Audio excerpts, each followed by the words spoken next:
All right, welcome to the sixth episode of the Rainier Strength Pod. If you don't recognize my guest already, then I recommend you open a powerlifting encyclopedia because I'm with freaking Greg Panora, who has a 2102 raw total, a 2630 multiply total, and a 2335 single ply total, literally mastering every single craft you can in the sport of powerlifting, a bona fide legend, Westside alumni. Greg, how are you doing, dude? Doing great, man. Thank you for doing it. Absolutely, bro. So you had a 18-year competitive career. Yeah. Let's go back. Let's go all the way back to high Yeah. school. Were you an Yeah. athlete in high school? Did strength come naturally to you? Yep. I played football, wrestled, through shot put, street basketball too. So when I was in high school, I came to high school a year early. Not because I was smart, just because they were like, he's fighting, So I started high school at 13 instead of 14 like everybody else. And so when I got there, everyone had beards and muscles, and I didn't. I was still playing with goes and stuff like that. And so the last day of football practice, the kid who played next to me, D-line, I played D-tackle. The kid played D-tackle next to me, pushed me on the ground, spit on me. He goes, "Why are you such a fucking pussy?" And I was like, "Whoa!" The quarterback had to help me out, but he's trying his best, man. And I went home that day and I said, "Dad, can you teach me how to lift weights and fight?"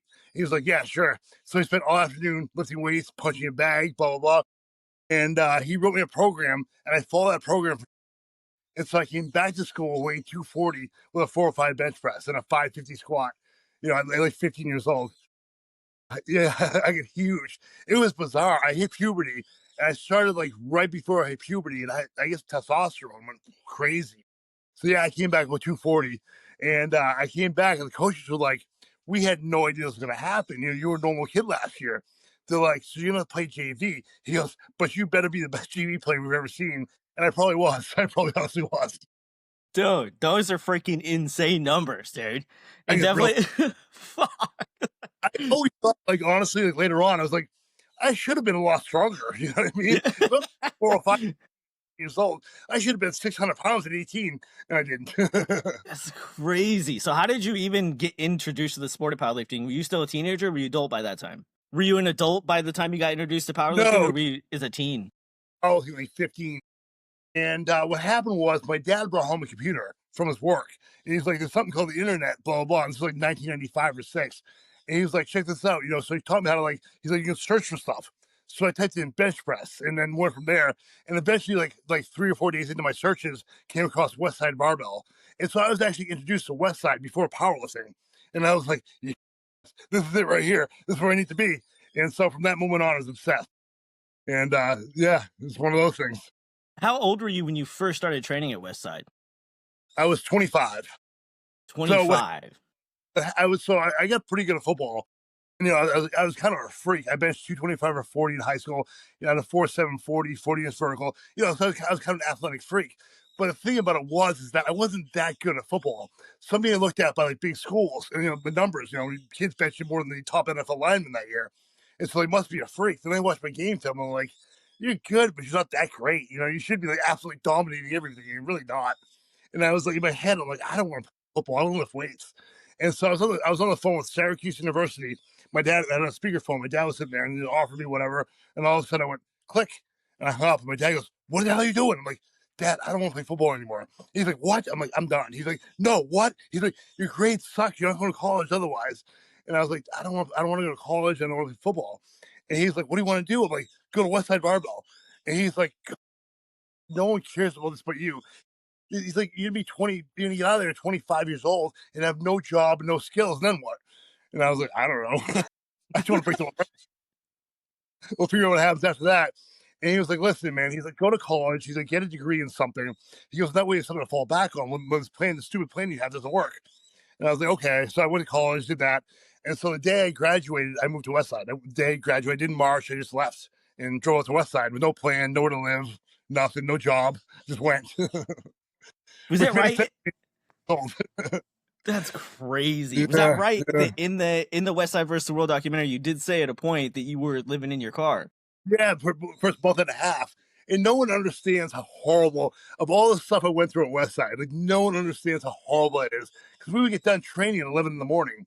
Then from 11 in the morning till 7 a.m. the next day, I have nothing to do and nowhere to go. It's July, so it's like 140 degrees. And I'm like, I have to sit in my car and just sweat my balls off.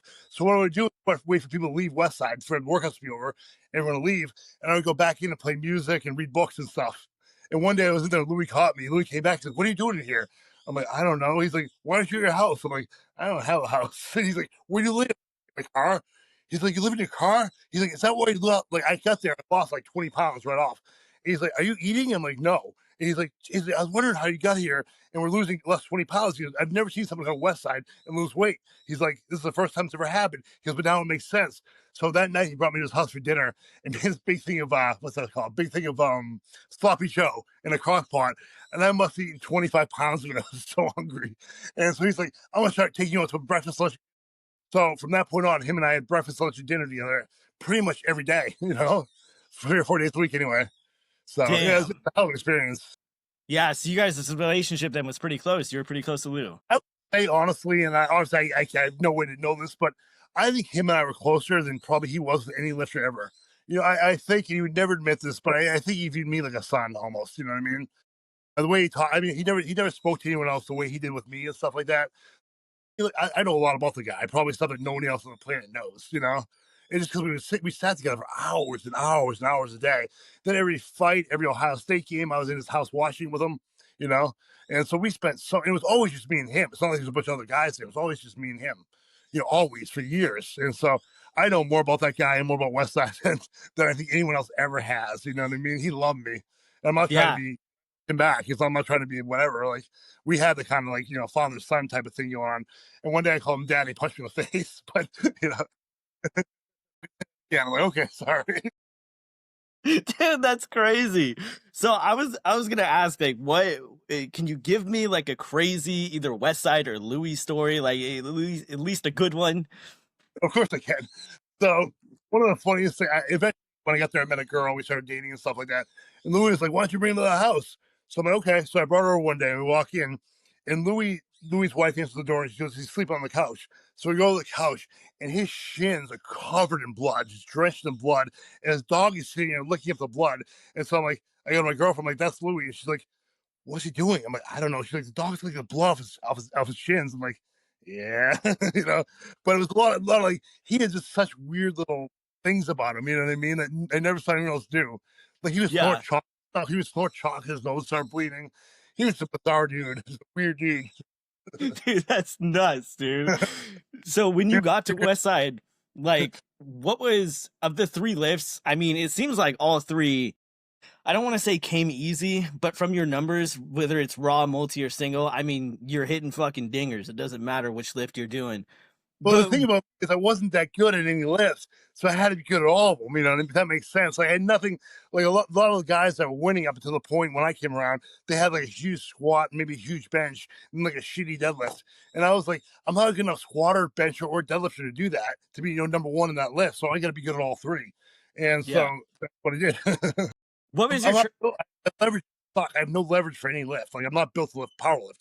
I'm built to maybe bodybuild, swim maybe, but I'm not built to power lift at all.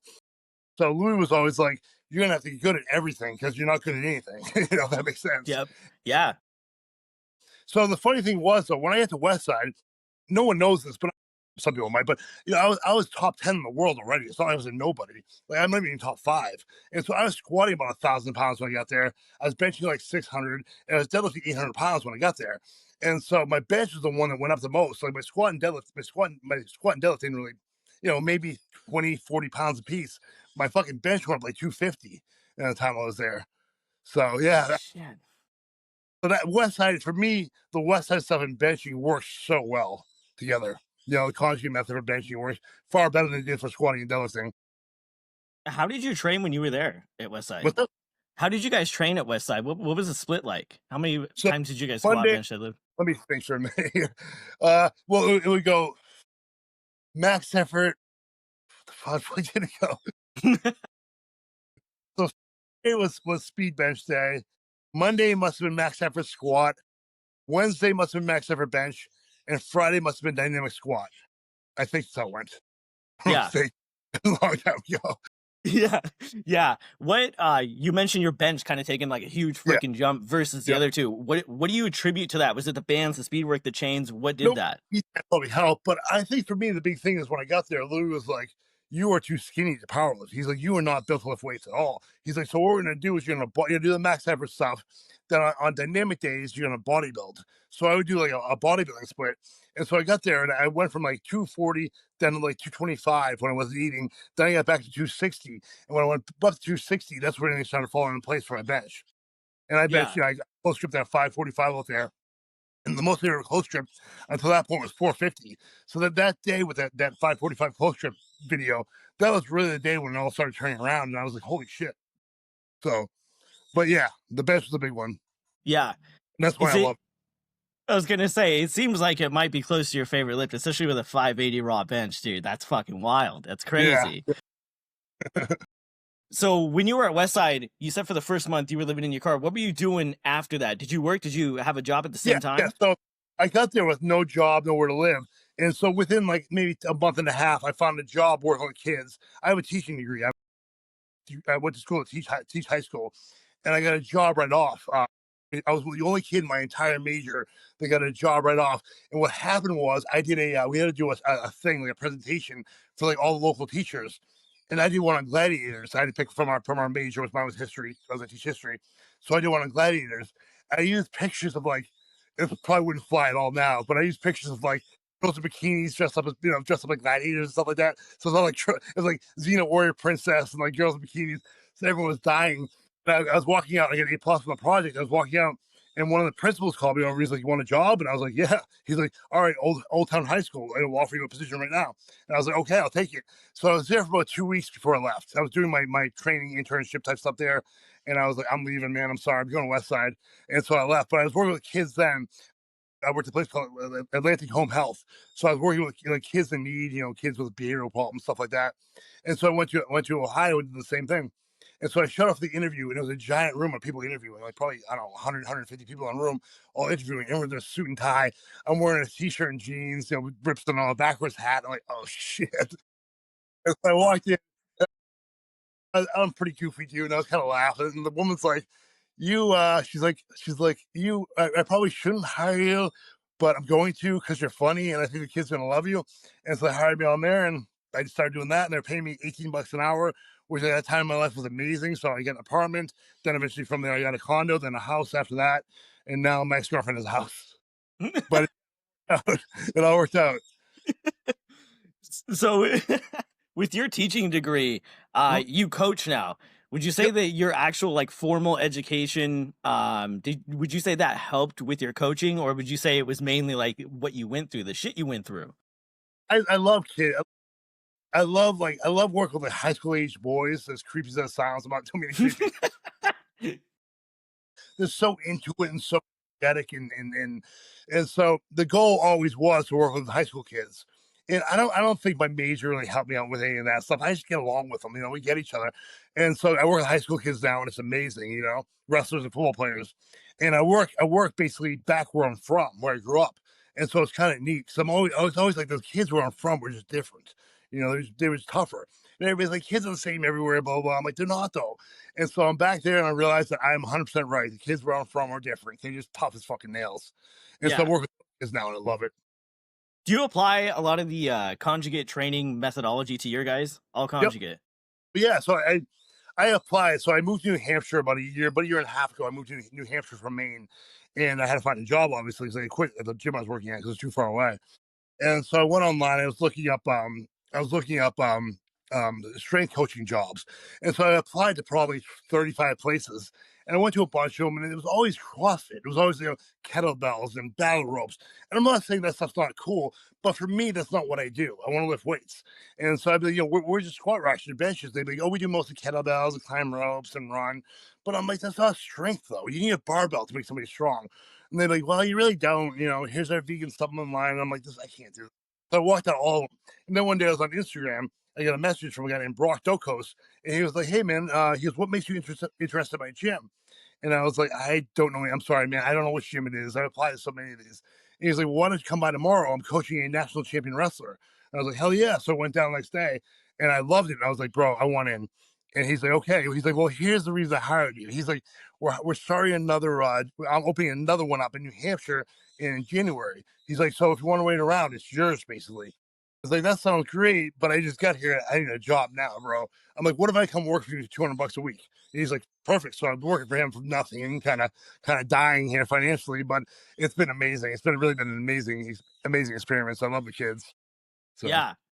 Dude, you have a crazy comeback story from yeah, your stroke, dude. You had yeah, it. For those who don't know, this dude had a freaking stroke. He had several small strokes that led to a yep, major stroke, and then yep, came back and freaking competed in 2012, set an elite yep, freaking raw total. Tell me what the entire situation from yep. front to back, what happened with the stroke. Oh, so we had a guy at Westside who was bouncing in a nightclub at the west side of Columbus, Ohio.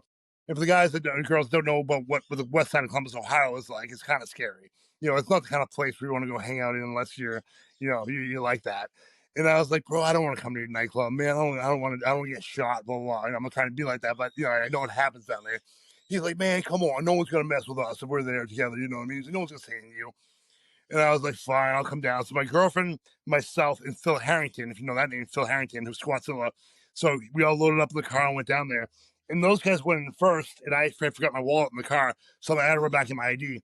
So I was running back to my car, and I reached in to grab my wallet. I pull it out, and I hit right in the back of the head of the gun. So I go down on one knee. And I'm going to stand up. I hit with another one, then another one, then another one. Then you get hit in the back of the head, the front of the head, you kicked in the face. And so I'm like, I just got to be kind of come up like that on the ground, just pretend like I was passed out. And so I got up a few minutes later, there was a huge gunfight in the thing. And then I turned around and shooting at me. And I could seriously hear bullets like whizzing by my ears. And I ran across the street to the gas station, locked the door. And I tell the girl, it was like some 17-year-old girl working at the gas station. I'm like, who the hell would let this girl work here? So I'm like, get down, get down. And she's like, what? I'm like, they're shooting. She goes, they're always shooting. I'm like, they're shooting at me. She goes, oh shit. So we get down. We're hiding behind the table. And she's like, I think over. I'm like, yeah, probably, but the door's locked. And she's like, I'll call the cops. And right when she said that, you could see 100 cop cars pulling out. So then there was a big shootout with the cops next door. And so I go walking back over, and the blood is pouring down my face. My eyes were swollen shut, my ears were swollen shut, my nose was twisted around sideways. And so I get down there, and the cops are like, Jesus, what happened to you? I'm like, those guys beat the shit out of me. It was 24 guys. So I counted in the camera on the video, 24 guys beating the shit out of me. And I cannot take on 24 guys, maybe two, but not 24. And so my skull was split open, and they were like, "Hey, we're gonna take you to the hospital." I was like, "No, no, no, I don't want to go. I don't want to go." They're like, "You need to go to the hospital. You see your skull." And then I was like, "Yeah, whatever." So I threw a hat on, went to a party, and partied all night. Then went back home and whatever, and didn't think much about it.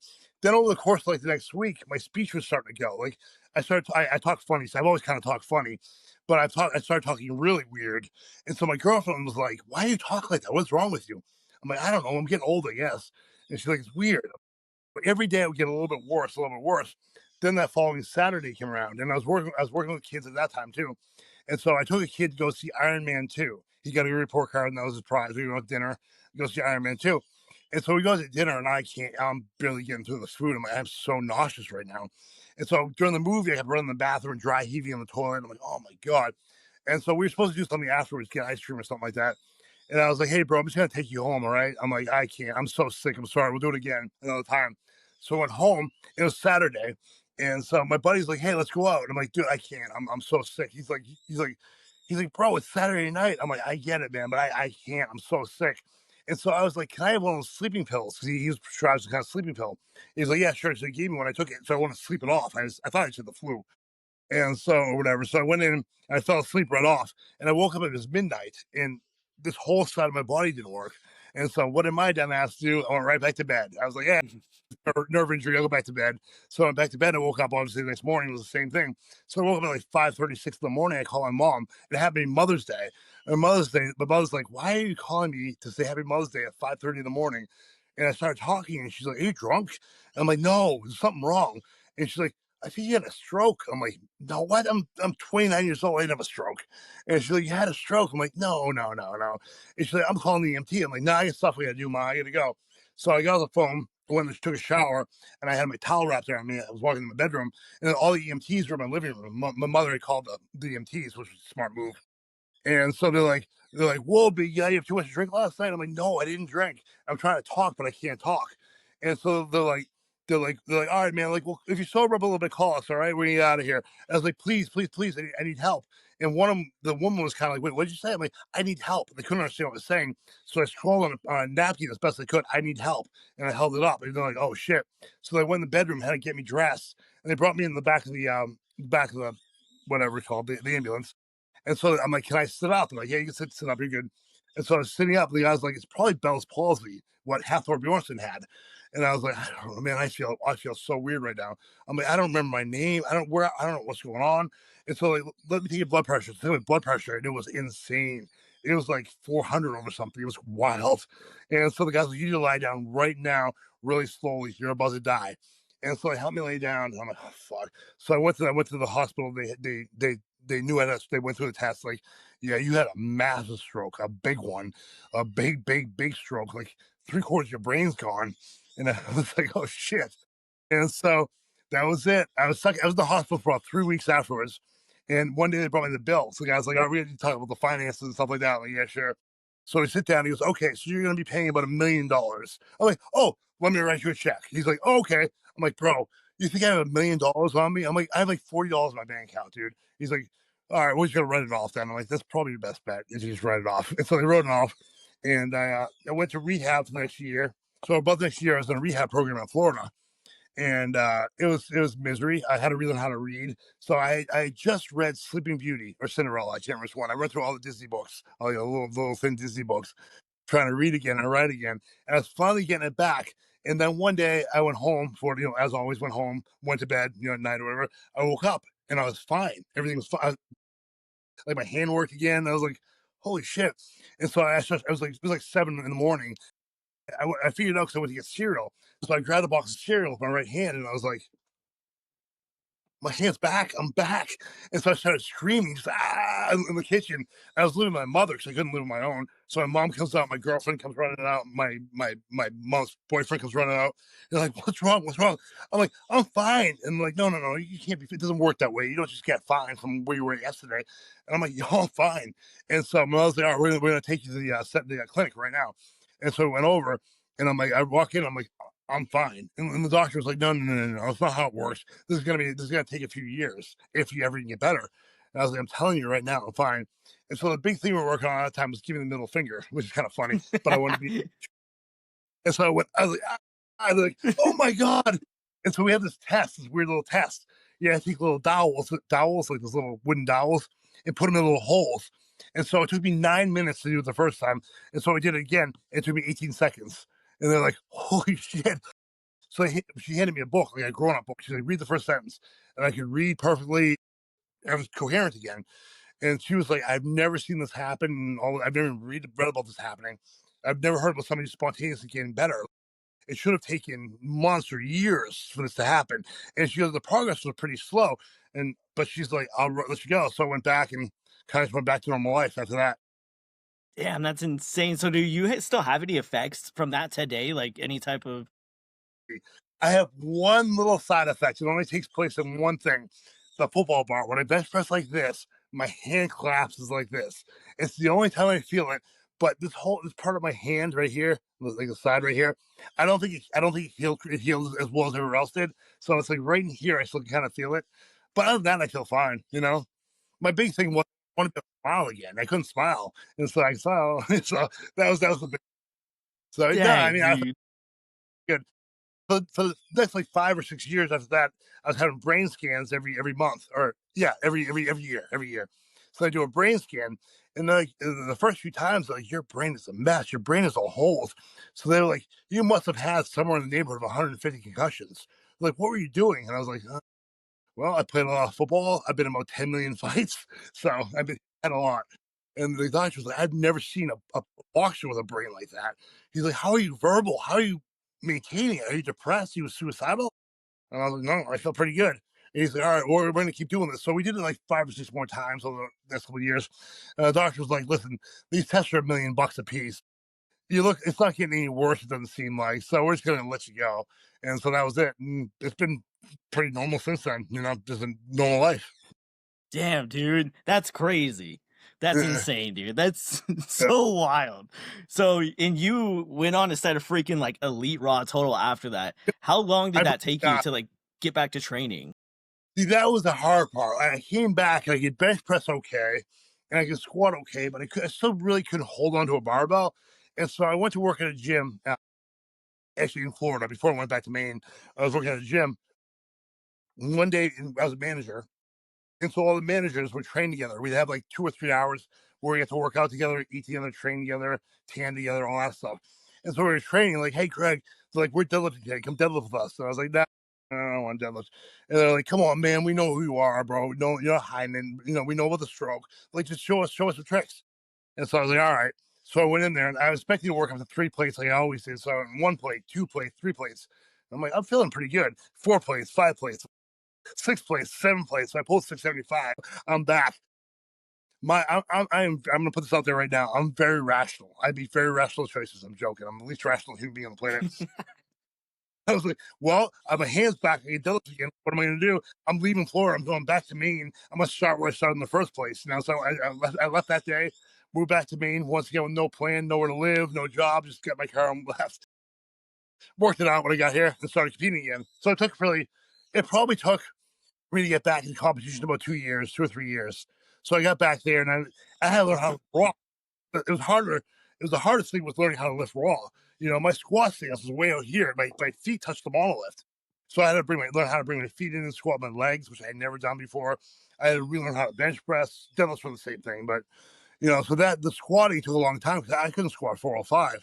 And then I eventually could squat 405, and then a year later I squat 800. But it was a process. It took a long time. Dang, dude, that is freaking crazy. But I mean, that total is, I mean, even by today's standards, the 2102 raw total is fucking elite. I I was mean, not straps. I was in sleeves. yeah, exactly, which makes it even fucking crazier, dude. My Yeah. plan that day was I had done the entire training cycle and squatted 870 or so in knee wraps, and so I was already wearing knee wraps. And I got there, and the guy was supposed to wrap my knees. It's like, listen, man. He's like, my other guy got to wrap his first in the flight. You're last. I can't do both of you guys back to back. He's my best friend. And I was like, oh shit, I do this thing in sleeves. And he's like, man, I'm so sorry. I'm like, it's all good, dude. I'm like, you're making the right choice. So I did it in sleeves with no sleeve training for months before that. I had not trained sleeves at all. And so I went in and put a good squat. And after that he came up and he's like, yeah, I broke the RPS world record. And everyone's like, oh, you broke a federation world record. You're the first guy to talk shit about breaking federation world records. And I'm like, yeah, but I was the multiply world champion before that, and then coming to being a raw world champion is a big deal. Like if that's the case, then you can talk about it. So yeah, I broke the RPS world record, and I'm like, fucking Larry Wheels took the record from me. It was important. Larry Wheels broke my world record. It was nothing. Yeah, and so the guy came up to me afterwards and apologized. I was like, nah, man, you made the right choice. Friends over everything always. I'm like, I have no problem with that. I had a good day, so she just hand, and that was that. But yeah, Yeah. it should have been more like a 2170 total, maybe more, maybe 2200 that day if I had sleeves, I had wraps on. And I don't like to make try to say stuff like that, but I 100% believe I would have told 2200 or near there that day. I Yeah. was ready. So What would you say your biggest differences with training versus like equipment versus the raw stuff minus the equipment? If we remove that, was your training pretty much the same? no. So when I was in gear, it was all basically max singles, just singles. Because in gear you can't do any kind of volume. And now at Westside we would train mostly raw. When I went raw, I was like, I want to learn something new. I've done Westside for 20 years, whatever the hell it's been now. I want to learn something new. So I hit up Sweet Burns and Brendan Lilly. And those guys taught me how to do, basic periodization, which I'd never done before. So I started working out with just basic periodization, and that's where I got my raw numbers from. Was just basic periodization training. 5 pounds a week and deload, start over, do it again. And so I ran that for the entire raw period. And so I'm one of the few guys who really has done both. I might be the only guy who's trained both ways. I don't think really else. When people start at Westside, they never leave it because it's great. But I just want to learn something different. And Louis was not around anymore, but Sweet was. I could talk to Sweet on the phone every day. Sweet Burns, right? Yeah. He is. Yeah, I've heard of Yeah, him. Yeah, I've heard the yeah. name. Yep, yep. Friend. So yeah, he helped me do all that. Him and Brendan Lilly, and so we started doing seminars too, and it blew up into this crazy thing. and we did about 170 seminars together. We traveled all around the country. It was a blast for like 6 years. Damn. Yeah, Brandon Lilly was kind of the guy that kind of brought everyone into Raw. I really give him and Dan Green credit for that. At least for me anyway. Like Brandon went Raw and was doing incredible. Dan Green, I wanted to break the 242 world record, Raw. And I went in and I was this close to doing it. I didn't quite get it. And then like less than a week later, Dan Green came on the scene. And I was like, oh, there that goes. I can't Yeah. beat Dan Green at this point in my life. And so it was, I love watching Dan. Dan will always be one of my favorite lifters. Yeah, absolutely. He's a freaking animal. I mean, even Yeah. to this day, man, he's jacked. He looks like he's like a couple weeks from stepping on stage on a bodybuilding stage. Like, dude, he's His body is so weird. It looks like a fucking Ninja Turtle. yeah, dude. It's like super dense. It's like so it's like yeah. It's, He looks like fucking Dorian Yates. It's yeah, wild, dude. It's like, his armor yeah, crazy looking. Yeah, he's a freak. yeah, dude. So, what would you say for you? What was harder, Raw or Gear, to compete in? Well, I say all the time, and people get really upset when I say this. It's me a bunch of years. We lived in my car at Westside Barbell, to be a champion in Gear. It took me 6 months on CrossFit to be a champion in Raw. So, I mean, neither one's easy. They're both really difficult. And the thing was, when I went in Raw, I was already incredibly strong. So it's hard to say. I mean, I didn't try nearly as hard Raw as I did in Gear. When I went Raw, mind you, I was in my early 30s. I just started a business. I was like, I don't want to work that hard anymore. So when I hit that Raw 21 total, I was training twice a week. I was partying all the time with guys in the gym and stuff like that. I really wasn't taking that seriously. When I was in Gear, it was my entire life. Every move I made, was revolved around my next meet. So I don't know which was harder, but Gear I put more time and effort into. Definitely, it was far more daunting too. So. Yeah, it definitely seems like with the Gear, there's a lot of technical precision there. Like if you get out of the groove, you're kind of fucked. Versus Raw, you can kind of muscle it up. You And know what I people mean? don't feel like when you're squatting down with that weight, your body knows what you're doing. It's not like you don't feel it. It'd be like, oh, that squat's do that so much. Take an 1100-pound squat. Let's see how that feels for you. You're going down. You feel like everyone in your joints moving and cracking. It's terrifying. Yeah. I couldn't have done it in my 30s, honestly. I was fearless in my 20s, and the stroke kind of made me a little more, scared of shit, I guess. I had no fear of anything in my 20s. I could care less. I could have died. Dude, that's insane. But for you, what I also hear a lot of is like a lot of people that don't understand conjugate. They say conjugate doesn't work for Raw guys, but I think you're a testament kind of to that being completely Of course not. dishonest. So can you So, elaborate on that? yeah, of course. So the big issue with conjugate, I suppose, is that there's no in that 70 to 85% rep range, repping any kind of volume in the 70 to 85% range. And that's really where you build muscle and really you build strength from is that 70 to 85% range. And so done on conjugate. So what I did for my Raw guys was we do our normal max effort, then we drop down and do a down set. It's easy. Just do a down set from 70 to 85% in that range, a couple 5 to 8 reps, whatever it might be, 3 sets of 5 to 8. And there you go. And it works great. I mean, yeah, conjugate will work for Raw guys, but it'll work much better if you do that, I think. Yeah. And so team and everyone on my team conjugate team bench presses 500 pounds, squats 800 pounds. So we're doing all right. Yep. And even with the Raw guys, you still use a lot of accommodating resistance. Oh yeah, absolutely. Some of the bands and chains together. We do it all. Basically I wanted them to do almost kind of the same stuff I did at Westside. And so we're at Westside. There's really not a whole lot. People always think there's like Louis there coaching you, and he's like, no. Like you get there, we would get there, and we'd say, okay, well, the safety squat bars on the rack, the blue bands are already there, the chains are right there. Let's throw the blue bands on the chains. That's how we did it. There's no like, it wasn't sensible at all. And so one of the funny things about Westside is when I started becoming the best lifter at Westside, they're like, okay, Greg, now it's your turn to create the workouts. And so I was an insane, 25, 26-year-old kid. And I was like, all right, well, we're going to max out twice a week. No more dynamic day. We're going to max out all the time. And it worked great for me. It didn't work for anybody else. Like Luke, J. Roberts was like dying. Like, we can't do this great. It's not Westside. And so listen, went back, but it worked great for me. My thing is, I was never the strongest. I was certainly not the best built, but I recover so fast. I would go drinking. I mean, I would drink my brains out on Friday, Saturday, Sunday night before the meet, the week before the meet, then kind of recover during the week and go break world records. Like it never affected me. I would get in 3 fights on the weekend, be hungover all weekend and then go compete and be fine. I don't know why. Dude. I still like that to a point. I don't drink anymore, but I just recover. I recover so quickly from workouts. I don't know why. Yeah. I wasn't taking a ton of stuff. I mean, I was on a pretty minimal amount of stuff too. I never took Yeah. a ton of. Yeah. Despite, It sounds like your fucking genetics are just ridiculous, like I don't alien really. like, dude. Honestly, I don't think it's genetics. I think it's that I started at 13 years old. I think that was the biggest thing is that I started so young. It changed my bone structure. I have huge. I'm built so different from everybody else in my family. My family's all runners. My dad ran in college, captain track team in college. My mother's a lifetime runner. My sister's a marathon runner, and they're all tall and skinny. And I'm not short, but I'm more compact and broad. And I was always like that. So I don't know where it comes from. Yeah. Knowing I guess my cousins are all huge too. All my cousins played D1 football and wrestled in college and stuff like that. So I don't know. I don't know which family member it comes from though, because both Yeah. sides of my mom's side and my dad's side, all the kids are huge. No idea. Yeah. There's been some freaking insane lifts that have came out of Westside, just like in the But yeah, gym. If you get there's like the DVDs they have on the website, the squat secrets workout and all that. I wish we had more video of what we did. Some of the stuff that happened in there was so insane, but we didn't like it in taped. You know what I mean? A lot of those guys were on federal parole. It's like they knew they were in there. They're going back to prison. So they, all right, guys, we can't tape anything. No videos, no videos. I'm going through a divorce. My wife finds out. My wife finds out I'm here. She's gonna report me to the police. I'm gonna blah blah blah. So we couldn't tape anything ever. I was telling a story online the other day. Like someone made a comment that the guys in the early 2000s didn't like getting pictures taken.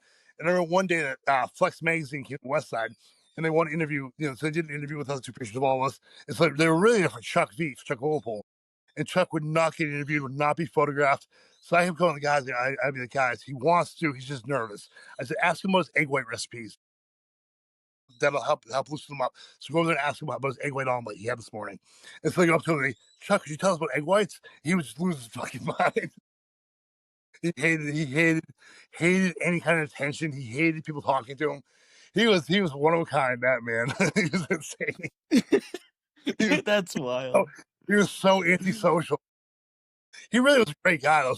Nice guy. He's very antisocial. And at Yeah. this age, he was when he got there about the age I am now. And so I completely 100% get it now. When I was a kid, I did not understand why he's such an asshole. And now I get it. I definitely get it.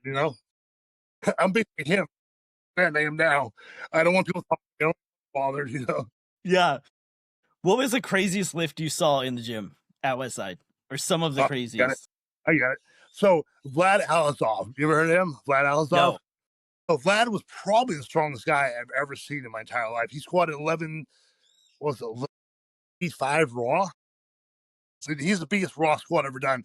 There's something weird about it that's not in the record books, but he did it in a contest. He might have bombed out, or I don't remember what it was, but he squatted like 1175 or 1185 raw. So when he was in gear, he would squat 1,300 pounds. So one day we're in there, and so it was one of the first times we ever trained with him. We knew he was a huge squatter. His kneecaps were the size of a pumpkin. They're crazy kneecaps. And so he's built like a bear. He was like a grizzly bear. So we're in there squatting. So the workout was like 5 plates and a blue and a green band, I think it was. So we're working up to it. We get to 5 plates. He sits down on it. He goes, all right, he goes, take it off. And so we help him up. He goes, put another plate on.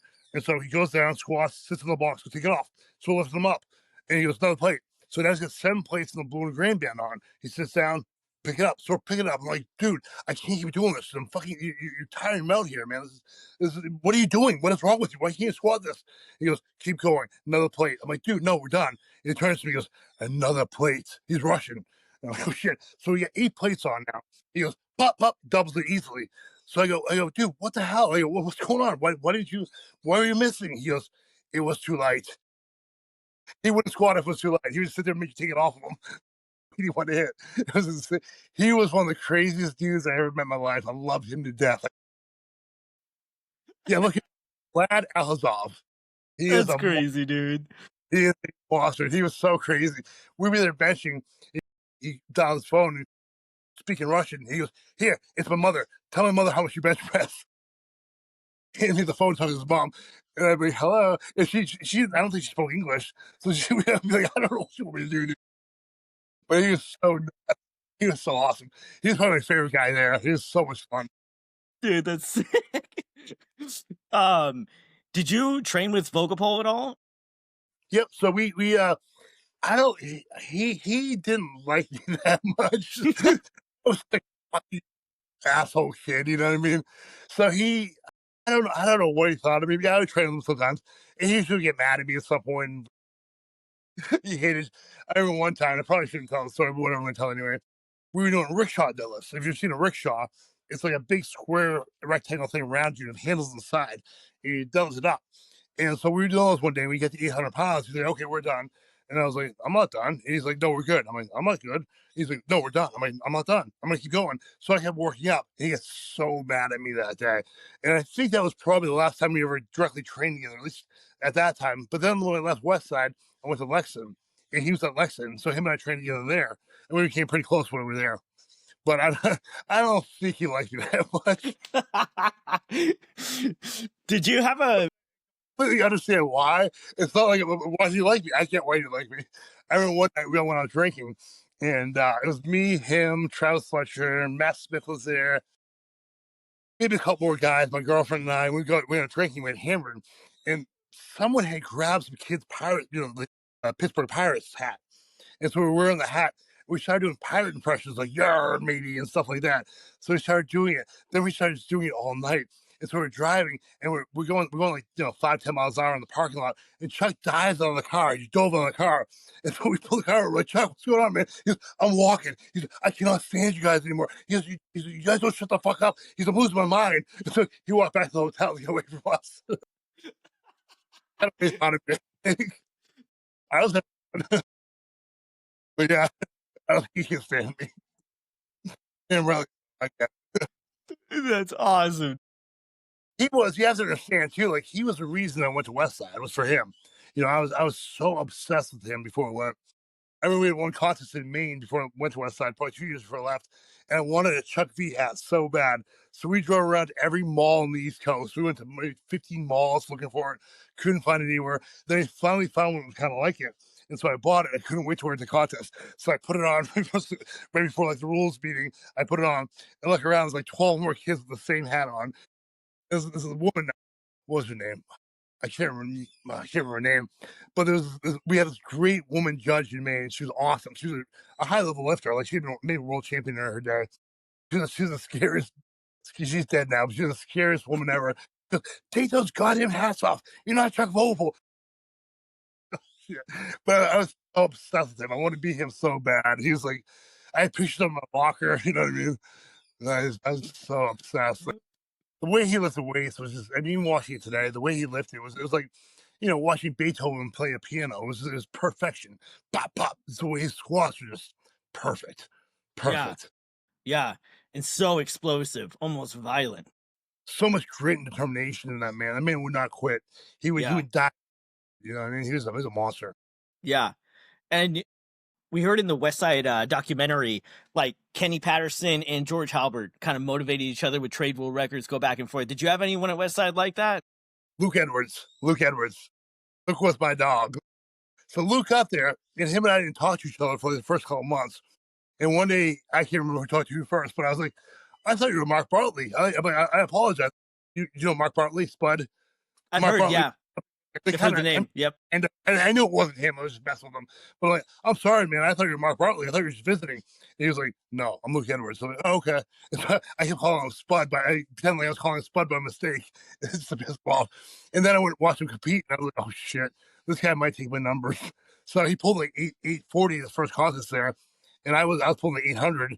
So I was like, "Oh shit." So him and I started training together, and he was so quiet. Like him and I are polar opposites. He was so quiet. And I'm pretty loud and kind of aggressive.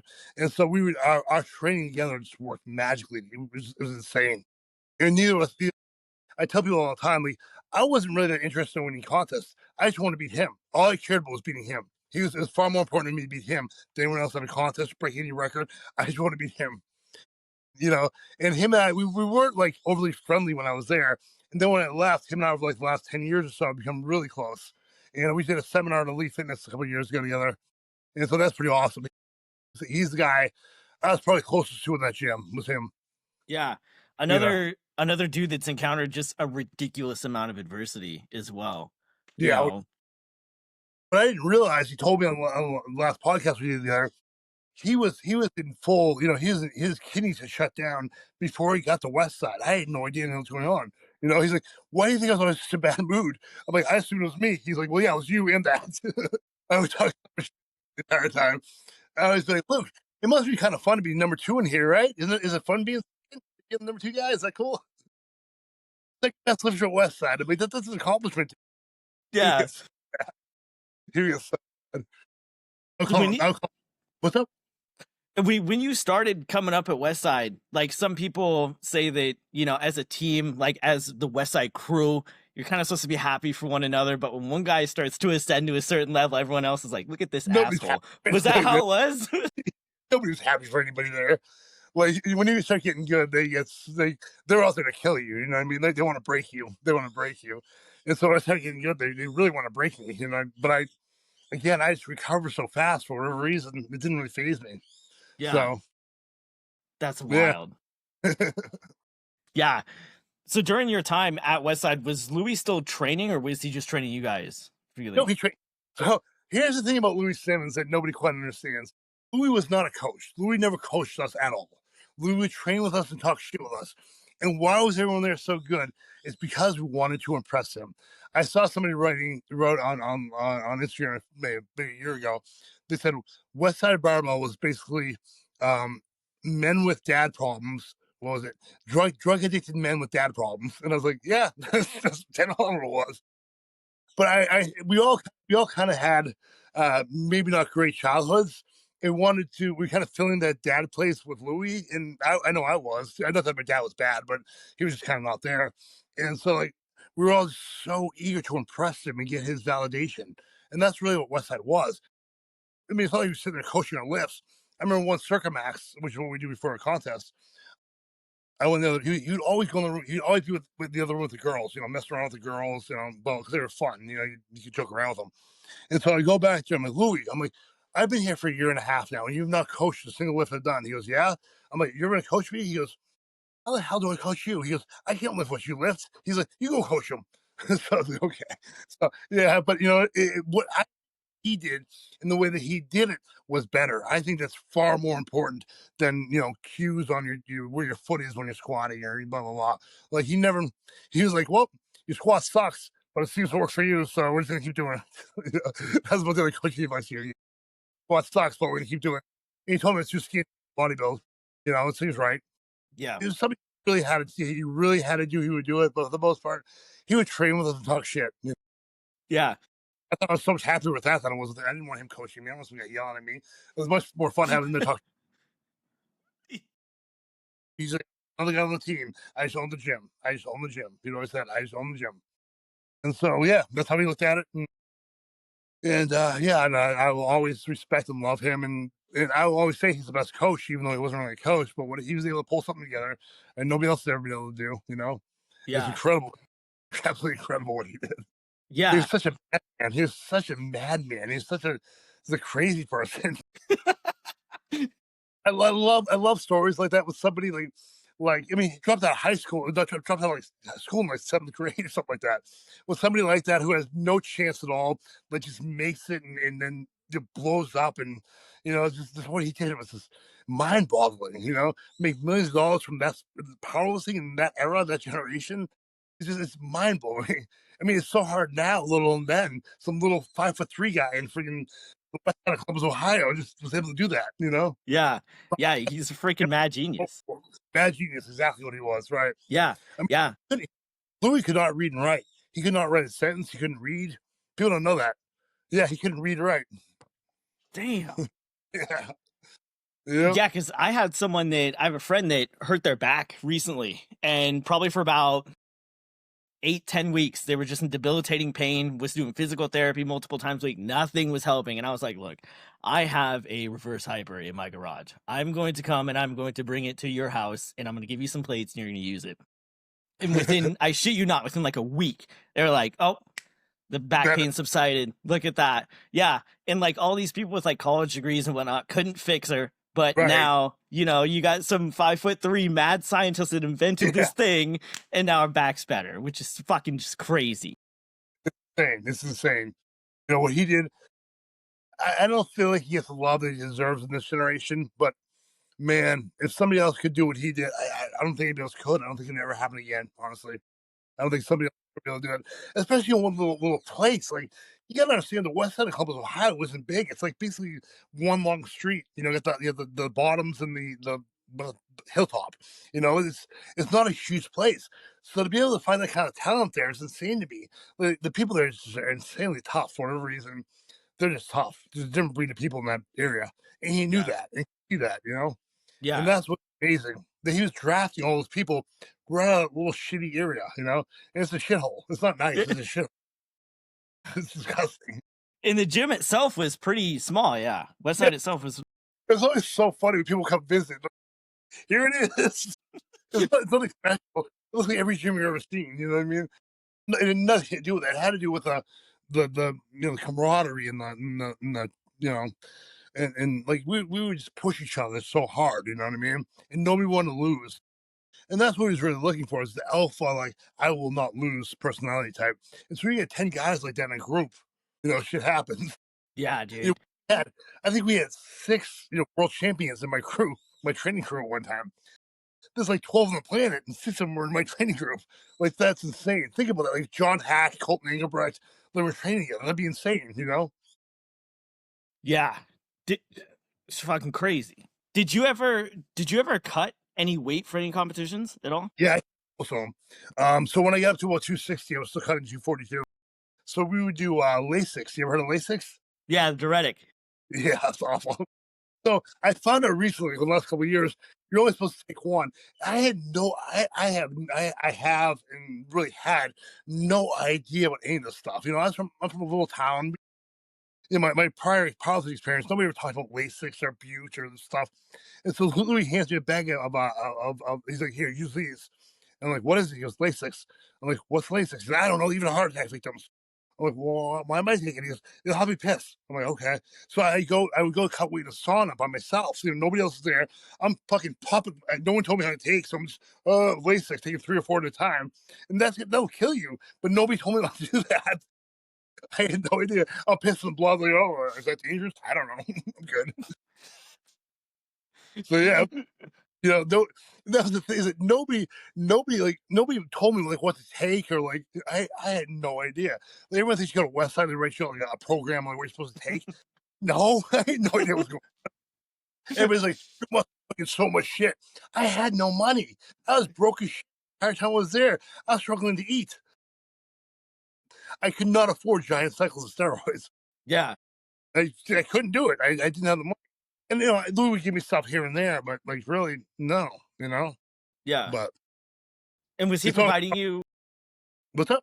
when you were in the equipment at Westside, was Louis providing the equipment for you guys? All my stuff was hand-me-downs I found in the gym. So I got a funny story, a funny gear story. There's this not newer, but there's this bench shirt called Karen Klein. You may have seen those Karen Klein double bench shirts, Karen Klein denim bench shirts. And so they had this kind of weird, like, stretchy denim material. And I felt one once, and I was like, oh, that's amazing. I think George Halbert had one. And I was like, that's amazing. Louis was like, we're going to go get you one of those made. I'm like, okay. So we're driving to Cincinnati. It was about a 3-hour drive from Columbus, I think. So I might be wrong about that, but I think it's about a 3-hour drive from Columbus to Cincinnati. And so we're driving out there, and he's like, yeah, we're going to get this bench shirt, blah, blah, blah. He goes, she's kind of mean. Be wary. I'm like, okay. So you get there, you knock on the door. Louis knocks, and no one answers. He's just banging on the door.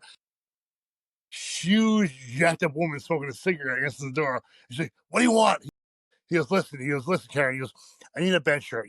I need you to make one more. And she's like, no. And he's like, just one more bench shirt for this guy here. He's going to be a world champion. He's got a huge bench press. Please, he'll bench 900 pounds in it. And she's like, no.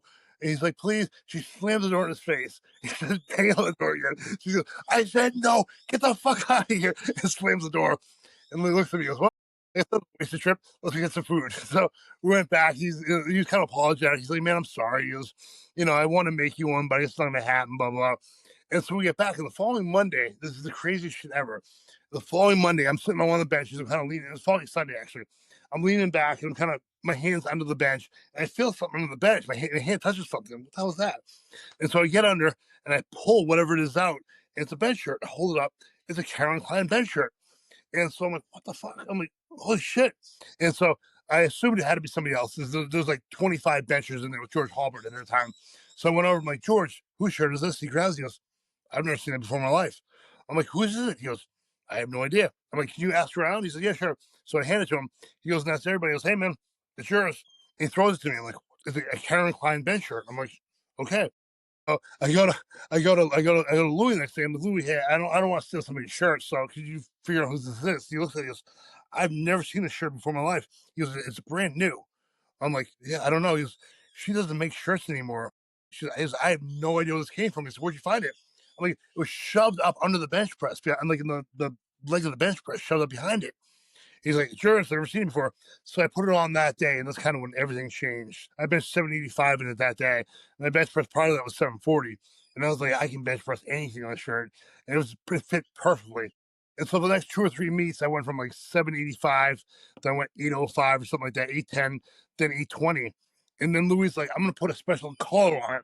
So I put a special collar on it, and I could not use it. I couldn't touch it anymore. It was insane. It's just like it took all the stress out of it that I loved it. And that was it. Damn. So that's the end of the shirt. It's like I called it Excalibur. You know, I remember the sword that's pulling the sword Yeah. out of his.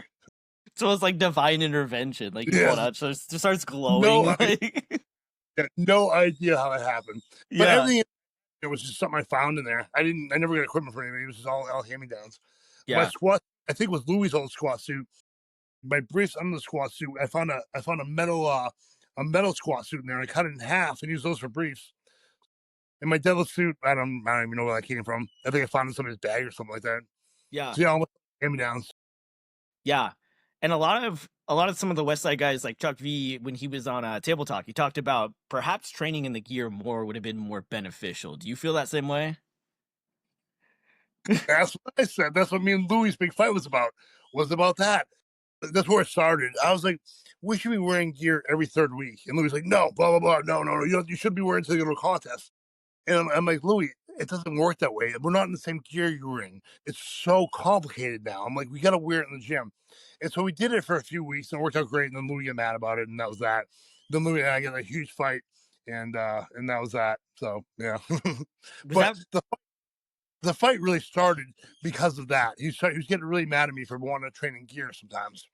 You know, and then we had Big Iron, Sean Frankel, who was the best lifter I've ever seen. You know, he's destroying us. He was training gear all the time. I'm like, Louis, obviously they're doing something we can take something and learn from, man. You know, we don't have to use their methods, but let's put gear on every third week. Like, no, no, we're not doing that. It's stupid. And so one day I was like, Louis, I want you to put a bench shirt on and try a modern bench shirt. I'm like, here, wear mine. It's way too big. So he takes the bench shirt. I goes, take it, take it, take it. I'm gonna take it off. I'm like, see, it's not that easy. That's the old school bench shirt you were wearing. And so he still would not do it. And then our last fight. So, want to hear a funny story? So that last fight to talk about the movie when I left, it had nothing to do with what they were saying at all. None of that happened. You know, I was not mad at Luke for being Luke beat me in deadlifts every week. Luke pulled like 875. I pulled 825. Luke was a way better deadlifter than I ever was. Luke destroyed me every week. That was nothing new.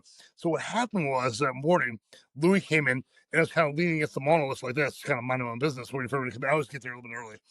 And so Louis comes in, and Louis would come and start talking to you like you were three-quarters of the way through a conversation.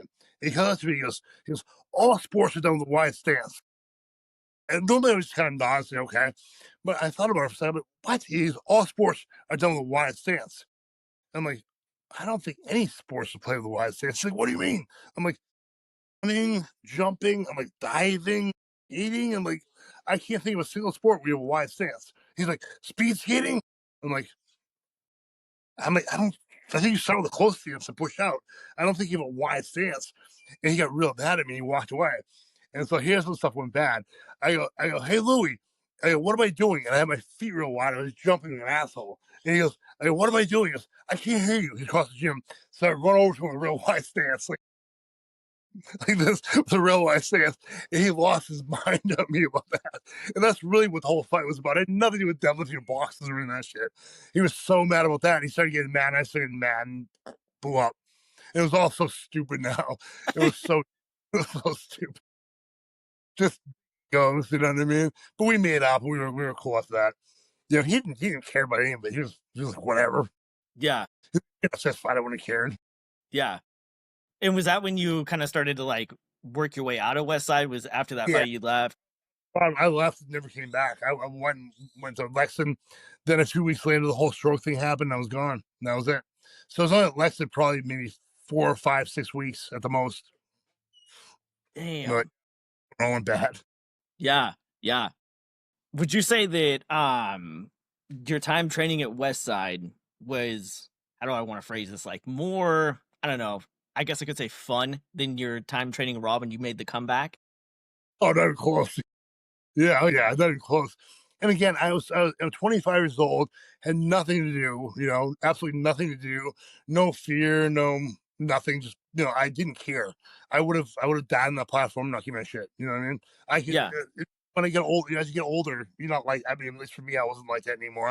I was much more, I guess, scared. I was much more nervous about injuries and stuff like that. When I was at Westside, when I was, in my 20s, I had no thought about getting injured. I didn't care. He'd tear a leg off and be like, "Well, whatever, it'll heal." I probably had some pretty major injuries. I never went to the hospital. Never, no idea what it was or is. I never went to the hospital. I've never been checked out. I have no idea what's wrong with my body. But you know what? I feel pretty good. Even at 45 years old, I still feel pretty good. yeah, yeah. And the dudes at Westside seem to be made out of like you said, just they're so tough, like a different material. Like you hear the story about Chuck V getting his fucking ribs wrapped with duct tape so they don't pop out, and it's like It these was guys are insane. fucking human, dude.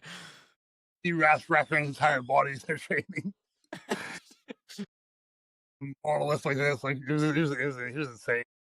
And he looked at me one day. He goes, "Why are you so fucking good?" And I'm like, "You're better than I am, Chuck." He's like, "No, I'm not. My numbers aren't what yours are." I said, "Chuck, the difference is I'm 25 and you're 45. I'm not better than you. You're better than I am. You're way better than I've ever been. I'm just way younger than you are." And he just kind of nodded and walked off. Yeah, Chuck was a way, way, way, way better lifter than I was. He just was more injured. He's had 10 injuries, yeah, but he couldn't. If he if his triceps, he had triceps, he would have destroyed me. But he yeah, didn't have triceps. yeah, So yeah.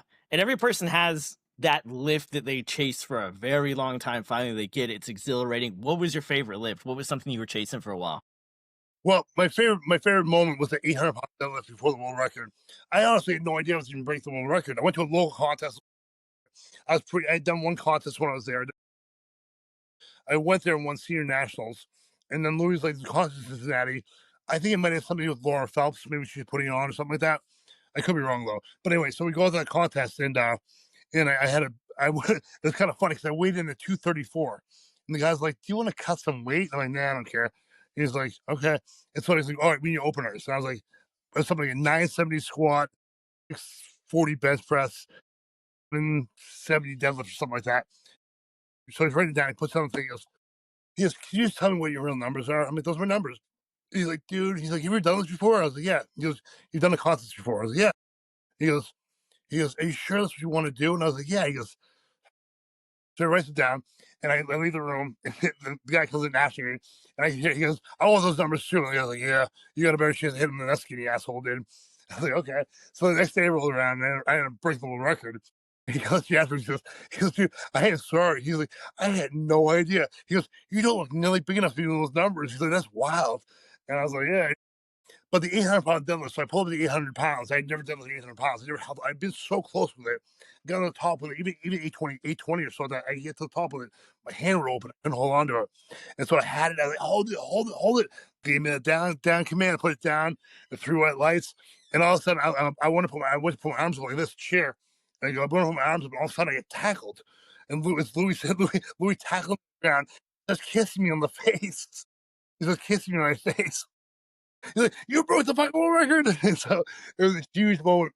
And I remember I was like, I couldn't. I was tearing up. I mean, it was incredible. It was like, holy shit! Yeah, I really I did it. I actually did it. Like it was the first thing in my life I said I was going to do, and like actually did. I mean, as far as like big things, like people tell me all the time I'm going to break the world record. No one ever does, but I actually did it. And so I was like, I was so validated at that moment. Like it was such an amazing feeling. And so I expected, not really, but I kind of expected to walk outside, lady paparazzi, and like walk outside my gym bag. And my girlfriend at the time was like, she's like, "Hey, I have an appetizer for free.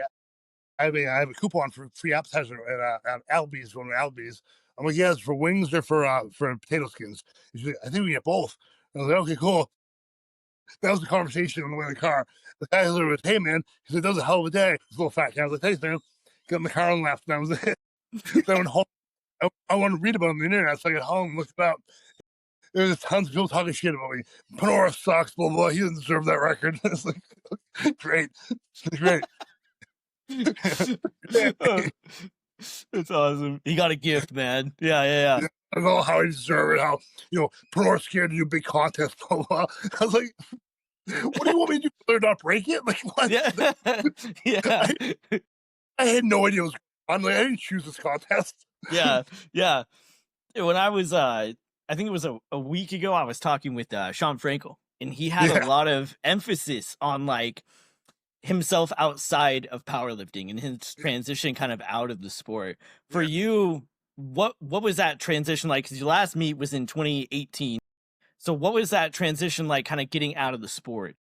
I could not leave until I found something to replace it. Everybody thinks it's so easy to replace your passion. You have to understand from 15 years old till that time, wherever I was, 30 years old, wherever it was, my life had been completely about powerlifting, minus the stroke time when it was about recovering from the stroke. Basically, all I knew how to do, I had no skills. That was it. So I was like, I don't want to compete anymore. I had a kid, I have a little girl. And so I was like, I need to find something to make some money here.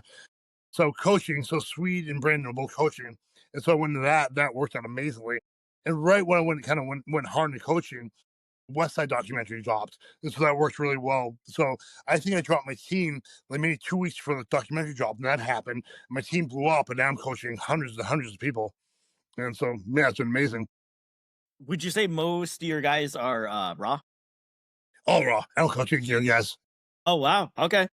The thing about gear lifting is that I don't know any, as weird as it sounds, I don't understand it. I was just good at it. I don't know why. I was strong, you know what I mean? So I can't coach it. I Yeah. just don't get it. But I Yeah. had to learn how to lift raw. It was the first time I learned how to lift weights. And so I learned a lot in a short time. So I had all the application on Westside into it as I went raw, and then learned about linear periodization from there, block periodization. And so I was so focused on that. And I made a team. Then with the last year or two, I made a conjugate for raw team, and both are doing really well. Both have blown up quite a bit. Yeah, I've seen some of your guys. They're freaking strong, dude. You got some real strong chats on there, dude. Yeah, and that was kind of like I need something. I can't just be coached on I can't be focused on the idea of just coaching. I need to coach for a reason. Like, so I really want to coach somebody that won the Ghost Clash. I want to coach a goal, and I did this year. Mike Christie, my guy in Maine, won the Ghost Clash this year, which is amazing. I met him 3 years ago at a gas station, and he was like, "Hey, you Greg Panora?" And I was like, "Yeah." He goes, "I want to be on your team." I was like, "Okay, sign up." He's like, "Well, can we do it right now?" I'm like, "No, you go on the internet and do it." He's like, he kept talking to me. I'm trying to get out of the gas station. And I go, "Bro, you're too pretty to powerlift. You don't want to do this shit." He's like, "No, I really do." I'm like, "What do you do? You're a fighter, right?" He's like, "Yeah, I'm a fighter." I go, "Stick with that, dude." I'm like, "You're too pretty for this shit." He runs out of the park and says, "No, man, I really want to." And I go, "Well, sign up then for the team." And so that night, actually, coincidentally, I had a client who had tickets to the fights in Maine. And so I went and I ran into him there. And he was like, "I really want to join your team, man." And he was actually being coached to fight by a good friend of mine. My friend comes over, he goes, "He's a real deal, man." He's like, I wouldn't steer you wrong." He goes, I wouldn't give you, I wouldn't send somebody your way who wasn't good." I'm like, "But if he powerlifts, I'm like, he's done fighting. I'm not having him do both. He's got to pick one or the other." He's like, I will let him leave I will let him leave. I will let him leave the MMA stuff for the powerlift." He goes, "He's that good." I'm like, "All right, man." I go, "But if he leaves in 2 weeks and goes back to you, I'm gonna be pissed, just so you know that." He's like, "I promise you won't." And it's been 3 years, and he just won the Ghost Clash. He's pulling like 85 right now. When we started with him, and he was good, but not like nowhere near those numbers. He was Yeah. benching maybe high threes, maybe high sixes, low sevens, and then he just blew up. But he was all American wrestler in high school. I mean, he's so focused. And near Yeah. national champion in college. I mean, he's a freak show wrestler. Yeah. And so I think he's applied the same mentality. And killer, Yeah. absolute killer. Yeah. Best I've ever seen.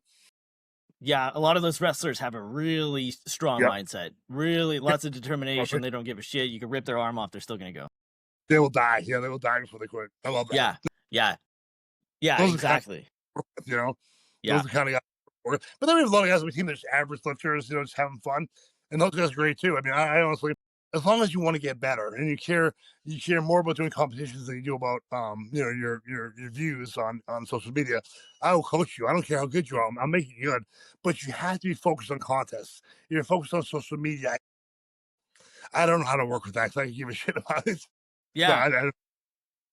Yeah. Do mm, you think that lifters put too much emphasis on social media nowadays? yeah, yeah. But I'm kind of back and forth on it. I think wanting to show off is a great attribute to be a powerlifter. Like for me, I was probably so good because I love showing off, and it gives you a great way to show off. But you have to have something to show off first. So what I encourage lifters to do is, if you want to build a big online thing, that's totally cool. But go be a lifter first. Learn how to compete. Nobody gives a shit about your 500-pound deadlift. Get good. Learn how to compete. Then start building up, building up content about it. But nobody listens to me and tell me I'm an asshole. So Yeah. you're gatekeeping. You're blah. No, I'm not. I'm trying to help you. I'm trying to help you. Yeah. It will work Yeah. much better than this. Trust me. Yeah. Especially in the age of like the science-based lifters and a lot of those guys that came along. They weigh like 140 pounds and telling you how to get I think jacked. I love it. I think it's hilarious. Yeah, dude. I'm like, what the What is fuck is going? What going is on? happening? As a kid, I came up in a generation where nobody was listening to you unless you're in magazines. The only way someone listens to you is if you're being interviewed in magazines. You know what I mean? Yeah. Seeing these, the complete opposite of that, it's wild to me. But man, whatever. Yeah. Yeah. Maybe it'll work. Okay? Yeah. I'm not a big believer that you have to be a good lifter to be a coach by any means. Lou was a good lifter. Lou was not a great lifter, so you don't have to be a great lifter, but you have to understand the sport. I went the last comp I went to was a couple. I hate going to local contests, but I went. And I'm up there looking at the flights. And the guy says to me, he goes, "What is this?" And I'm like, "What do you mean?" He goes, "What are these things?" I'm like, "Flights." I'm like, "Aren't you a coach?" He's like, "Yeah."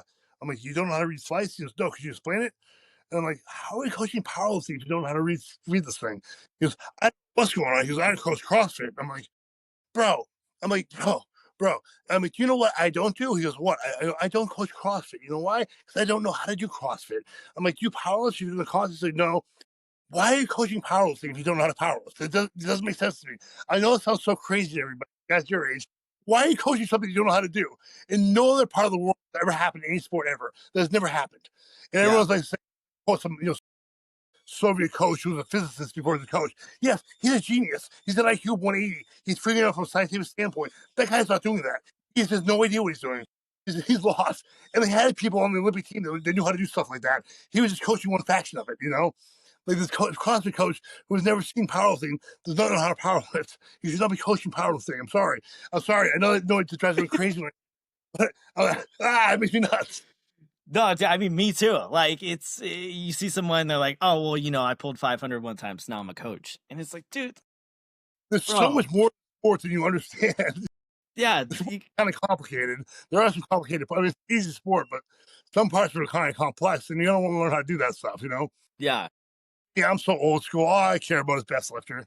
All I care about is the guy or girl who wins best lifter. Those are the only person Yeah. people get so bad too. But all I cared about was winning best lifter. Every Yeah. meet I went best lifter. And so before I went to Westside, the big thing was I want to win best lifter in Mass, Maine, New Hampshire, New York, and Rhode Island. And I did it. I did all 5 spots. I won best lifter at least one contest. So that was a big goal. And then I knew I was ready. People was like, I want to be the best in the world, blah, blah. And my first question is, did you win best lifter in the last contest? And like, well, no. And I'm like, bro, if you can't beat people in your town, how do you think you're going to beat, guys like John Hack, like, you're not going to. Like, you're not going to be best lifter until you start. You're not going to be the best in the world until you beat the guys in your town. You know what I mean? You should be Yeah. beating those guys best in the world. Yeah. People are crazy for that attitude, but it's me. I'm old. Yeah. I'm old. Yeah. And I feel like powerlifting has a lot of like low entry, high exit. People come, they do Mhm. 1-2 meets and they're out. They're like, well, this isn't as easy as I thought it was going to be. I'm out. Oh, right, right. Yeah, that's the big thing for beginners. It's going to be a lot harder than you think it is. I know you feel great and validated at your first contest, but it's going to keep getting harder and harder and harder. Then you have a block of time where you're bombing out on beats, nothing's going right, and you have to deal with it. You just got to keep going through it. And everyone gets hard to quit, go coach. And it's like, no, no, you need to learn how to get through that stuff. That's how you become a coach, is by learning how to deal with that. Quitting, you're showing your listeners you can quit. It's crazy to me, but I don't know. Yeah. Yeah. People get Yeah. You so mad. just cut and you kneecap yourself before you even give your Right. chance to do anything. Yeah. Like you're not even giving yourself a chance.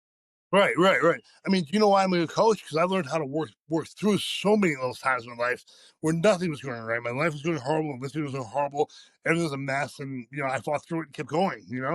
And that's how you become good. You don't come good by stopping, quitting. Yeah. I hate quitting. I cannot stand. Literally, one time told me, he goes, "If I ever see you quit, he goes, I'm gonna consider you a quitter. I'm never gonna forget that." I said, "I will never quit." I didn't. So, well, Damn. I did up until I quit. Yeah, yeah. It was more so like a forced exit, you know what I mean? More so Yes, than you deciding, you know? no, I would never say no. Like, if we told me to squat something, I would do it. If you could put 5,000 pounds on the bar, I would have done it. I would have tried it. Yeah. I would have get it up there. Yeah. But yeah, but for me, like the biggest thing is be a competitor before you're a coach. It's gonna make it so much easier. It just really is. And Yeah, period. and So, you should know, dude, like you should want to give something to the sport. You shouldn't want to just right, keep taking exactly, from it. right, Like, exactly. Do it, take now, and it makes it yep. so I'm a gatekeeping. It's like I'm not gatekeeping. I'm trying to help you guys. I want Yeah. to see this going. Yeah, and if everyone just keeps taking from the sport, then what is left? Nothing is What is left, that? man. Yeah, Nothing is exactly. left. 100%. So for 100%. when you were in the gear and stuff when you were in your early 20s, West Side, that was your life. The training, everything was that encompassed who you were. But now, Yep. in a different phase of your life, what do you like to do outside of the coaching, outside of lifting? What are your personal hobbies? What do you like to Smoke weed. do? Hey, I'm in Washington, dude. It's totally legal up here. Almost my girlfriend. Right now, we're renovating this house. Right, if you see the ceilings up here, are kind of gross. So we're renovating this house here. We moved in, but we're fixing up this house. That's taking up most of our time. So I mean, my daughter's obviously the biggest thing in my life. My kid, my little girl. So yeah, we do a lot of family stuff. More so with my girlfriend. My family's all moved too far away. We do a ton of stuff with her family. Normal old guy stuff. I like to read, like movies. You don't know what's coming, man. You don't know what's coming until it happens. Watch World War II documentaries every night, man. It happens. It's one of those things. It's Yeah, awesome. I love history, books. I love learning. I love reading. Wanna, yeah. We got two Yeah. dogs. Spend a lot of time with dogs. Oh, Yeah. awesome. What Pretty kind of dogs average. do you have? What's up? What kind of dogs do you have? We have a. I'm not sure what the right word is. Little dwarf golden retriever. So he's a golden retriever, but he has dwarfism. I'm sorry if I'm saying the wrong thing, but so he's a dwarf golden retriever. Then we have a half husky, half Pomeranian. It looks like a big chihuahua. That's awesome, dude. Or they're the dumbest dogs I've ever met in my life. They're cute. I love them. So yeah, I mean, mostly just normal stuff. We live in New Hampshire. A lot of lakes and stuff around here. A lot of hiking. Do all that. I go grocery shopping about every day. Grocery shopping is a big part of my day. I eat Yeah. more. I bet you I eat more food than anybody in friggin' powerlifting. The amount of food I consume in a day is insane. I eat as much as like a 500-pound man. I really do. I'm not even joking. I eat so much food. It's crazy. And I Yeah. do all that at 250, Yeah. So much food for me to be big. It's crazy. So Yeah. yeah. And So you're still freaking jacked, even right yeah, now. I never want to lose that. It's so part of me at this point. I don't know what it's like not to be jacked. I've been jacked since I was 13 years old. You know what I mean? Like I don't want to lose that. So I keep going, keep training, pain in my ass. I have two guys that moved out here recently, last month, from Iowa to train with me. So one is a high level hammer thrower, and his best friend is a lifter. And so he wanted to come out here and bench press 500 pounds. And I had him do a 500 bench press in like 3 weeks. He came like being a 405 bench press. We put 100 pounds in the bench press in like 3 weeks. He's probably benching 525 now. He benched out with a football bar, benched 405 for fives last night easily, after a workout. So, yeah, he's 6 foot, I don't know, 6'6", 350. He's huge. So Yeah. there's two guys. The best part about this is two giant 22-year-old guys come out here from Iowa, and they are fucking monsters. And they need a job. So they both are now Walmart greeters. Walmart greeters. I don't know if you know Massachusetts at all, but they're in Lowell, Mass. Lowell, Mass is kind of a sketchy place, and so they're right in the Walmart in South Lowell. It's not a great place to be, so they get robbed every minute in there. So there's some guy they showed me a video last night. some guy came and stole oars, for like kayaking oars. Yeah. The manager goes to one of the guys, Donald. He's a monster. He goes, she goes, take off your badging and your vest. We're there and chase him down. So he takes off his stuff. He runs out there after him. And the guy's on drugs, so he's in the middle of the street, kind of keeled over, which you see all the time there. Fentanyl, keeled over. And he said the oars was just right in front of him in the middle of the street. He just picked him up and walked away with him. These guys are like Bible Belt, Iowa, and South Lowell now working at Walmart, which is amazing. It's the best thing in the world. Yeah. I mean, most of my time is honestly spent coaching. I have like a 2-hour commute to work to Lowell, Mass, and so yeah, I'm there a lot. I'm good friends with the owner, Brock Delcos. And if you guys are in the area, have kids, high school kids in the area, Eastbound Strength and Conditioning is the best place I've never seen energy like this place. It's crazy. The big part is the kids don't allowed to bring cell phones in. So the kids there, again, they're from where I'm from, are so aggressive and like the best thing in there is when two kids from rival schools will start wrestling in the middle of the room. No one breaks up, we just crowd around them. No, as long as nobody's throwing punches at each other, let them wrestle. They go there, just wrestle. And inevitably they get up and they're friends after that. It's such a cool thing to watch. It happens all the time there. Yeah. The beauty of it too is that they allow the kind of there's a little more toxic masculinity in there than I've seen elsewhere. The 90s. I love it. It's so funny. The owner there is the owner in there is, and I'll say this aloud, the owner in there is the greatest coach I've ever seen, Brock Delcos. He's All-American wrestler in high school and college, freaking nature. And he is the greatest coach I've ever seen. The stuff that he's able to do with these kids, the kids in there understand Westside and Conjugate better than the guys did at Westside. I swear to God. He's the real deal coach. He does everything for these kids. He gives everything to these kids. And he is absolutely amazing. 20 years old, absolute freak of nature. And he is just amazing with the kids. Amazing. They love him, And he's almost got like that. Did you ever see the show Eastbound and Down? Yeah. Yeah. He has a little bit of Kenny Powers vibe Yeah. about Kenny him. P. The stuff he says is so insane. It's so fun. It's fucking awesome, dude. It's so insane. Yeah. Yeah. With your gym, do you guys have a crew aspect, or is it more like an individual kind of? A lot of people just pop their headphones in and train, man. No, But all like, true. No phones in there. There's a radio in there, like old school radio type thing to put on, and you training groups, based upon like Westside, based upon how good you are. So the strongest meeting group, like I had a group on Friday of like all the strongest kids in there, and it was incredible. It was incredible. The vibe was insane. We had a college linebacker and a collegiate nose tackle competing against each other in the searcher squats, and it was so badass. They were both going so hard and both ready to die. And then finally the linebacker pulled 545 like that. He's a freak. He searched 545 like off low pins. And the other guy couldn't do it and it was over. But it's so nostalgic for me, you know what I mean? Because to me it's Westside, it's like watching me at Westside. I just sit there and smile like an old man, a happy old man.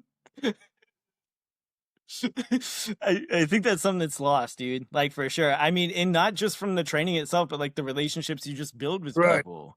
Right. These kids don't seem to have any idea about influencers. It's weird. No one's mentioned Sam Sulek to me. Nothing. I've heard nothing about it. No one seems to watch these guys at all. These guys are watching old school football players. These guys are watching Emmitt Smith. These guys are watching, Mike Allstott. These guys are watching 90s football players, not influencers. It's weird. No, Yeah. I've worked with kids before, all over the place, but I've never met kids like this before, ever. It's a throwback to 1997. It's crazy. It's the kids I grew up with, The kids I grew up with were extremely tough. I mean, extremely tough and strong. Our football team in high school was insane. And these kids are just like that. I've not seen my kids like that. And I used to say all the time, I was in Maine, I was like, man, kids running from aren't like this. They are now, kids have changed, but it's not 1985 anymore. Kids aren't as tough. And then it's the kids there are every bit as tough as we were, if not tougher, in fact. I mean, but it's such a throwback. It's so weird. I don't know why, I can't explain it, but it's there. I mean, one day I was like, we kind of have like a little conversation at the end. Brock, you just tell them what they need to do and stuff like that. And so I was like, listen, guys, you guys and your parents are paying for you to be here. I'm like, you guys should, without question, be the best player on your team. And one of the kids turned to me and goes, Coach, we already are. I'm like, what do you mean? He goes, we're all the best players on the team. He goes, we're the best players in the state when we're playing here. And he goes, we're the best of the best, man. He goes, thank you though. I was like, wow, he's right though. I was pretty new. And I realized coming on, these kids are all state. These kids are all going for, D1, D2 scholarships. These kids are all really going somewhere with this stuff. Yeah. It's fun to be part of it. Like, we were coaching a national champion wrestler. He decided at the last minute, he's like, I don't want to play football. I don't want to wrestle. I want to play football. And so he's got a full scholarship at Villanova. So we're gonna go down and watch him this year, hopefully. Huge kid, 6'6", 300 pounds, absolute monster. The kids there, they've been working with Brock since they were like 7 years old. The kids start so young. We kids there were 8 or 9. We coached an MMA fighter who won New England a few weeks ago, who was 8, 9 years old. He's a little kid, And one day I go, hey, you getting a fight at school? He goes, yeah. Hey, what happened? He goes, I choked him out. But yeah, it's the best. Yeah, I love it so much. Yeah. And I think, dude, honestly, for me at least, I think part of that nostalgia, part of that throwback is like, I'm a huge Steelers fan. So I was a big fan of Hines Ward, right? Especially when he decked Ed Reed and like knocked him out. Like, dude, like you don't see a lot of that anymore. And I think that a lot of young boys, teenage boys that are becoming men, or even like men that are in their early 20s, I think that a society that keeps telling them that it's bad to be a man and that masculinity is bad, I think that's creating like a resistance where they're like, no, there's pushback. Yes, there is. There will be. It's gonna really, I think, next couple generations really blow up. I mean, because there's always gonna be those guys like that. There's always gonna be those alpha guys. No matter what you say to them or how hard you try to feminize them, it's not gonna happen. A 16-year-old kid, like me coming up, was never gonna listen to that shit. You know what I mean? And there's so many kids like that now. I think we're gonna see it, blow up as something crazy. I can't wait. I can't wait. Brock said to me after my first training session there when I was at Eastbound, he said to me after, he said, listen, he goes, my main objective is not to make these kids strong. And I was like, no. He goes, my main objective is to make them into men. He goes, because there's so little of that now. And a lot of kids there too are from single parent households. South Lowell's are, kind of impoverished place. And so a lot of kids, grew up really, really hard in tenement housing and stuff like that. And so he's like, my goal is to make those kids and have a good future and be men, and they're not learning that at home. And so, that kind of hit me, and it's really, really important what we're doing, I think, there. And he has called a couple of kids there, have no money. And so he lets them come in on scholarship as long as they show up. They clean the gym when it's done. They can train for free. And they do, and they don't take it for granted, which is amazing. They come in, we have one kid there who's fixing everything in the free. He can fix stuff, and he's fixing everything in the freaking building. He's there for 10 hours a day. These kids just love it, and it's amazing. It really is amazing. It's probably all the things in my life, all the things I've done. This for me right now is probably the most important thing I've done, honestly. But it all kind of led up to this Westside and coaching, and then moving into this. Like it all, it's all, it was laid out for me, and I just had to do it. But it's been amazing. Yeah, you almost had to go through all of that, right? To be where you are. Exactly. And the kids are so respectful. Everyone, thank you, sir, when they leave. Yes, sir, no, sir. It's like, I've never seen kids like this, and it's amazing. And it's strong as hell, too. Yeah. They're insane. Yeah. But I think you always have that synergy where you have like your Ed Cohen's a little bit more lower on the temperament scale, and then you have your Chuck V's. You have your Jimmy Kolb's and you have your Ryan Kennelly's, exactly. like just that synergy of like maniac and kind of like more calm, reserved guy. Yeah. It seems like the two, you kind of have to be one of those two. The in-between guys don't seem to do as well. You have to be absolutely insane or extremely laid back. But middle ground is okay. You got to be on that side or that side, Yeah, dude. Yeah. And you have some freaking pretty big benchers on Team Panora, and I'm a meathead, so I love the bench press. So how are you building these freaking monsters on the bench press, dude? Volume, a lot of volume. So my main thing I say to my teams when I start, look like a lifter. I say, find the guy who's the best in your weight class and look like him. And so that's our main goal. So we've on my team what we call the 75% rule. If you look 75% as good as the best lifter in a weight class, then you don't have to do hypertrophy and do nutrition stuff. If you don't look that good, then you're doing hypertrophy and nutrition or bodybuilding until you build some muscle. And that's what I do, and that works so well. You have to have muscle, and a lot of kids today don't understand this. but it's going to be a lot easier to have muscles and lift weights. It's just this, and world champions have looked the same since the first world champions in 1980, wherever it was. They look no different now than they did that. And so there's a specific type of look. It's really, if you look at it down every weight class, if you look like 242, 275, those guys, 220, 275, those guys always kind of look the same for the last, 50 years. Those guys, like John Hack and, let me think, who was the 220 world champion? John Hack and, what was his name? Travis Mash. I mean, Travis Mash and John Hack look alike. Their body types are the same. Yeah. So just like if you can try to do that. Like for me, when I first started lifting weights, I didn't really even know what powerlifting was. My gym I had Powerlifting USA magazines, so I grabbed them and I would tear pieces out of them, put them in my pocket, and I would go to school the next day and ask to go to the bathroom. I go to the bathroom, I pull them in my pocket, look at them like this.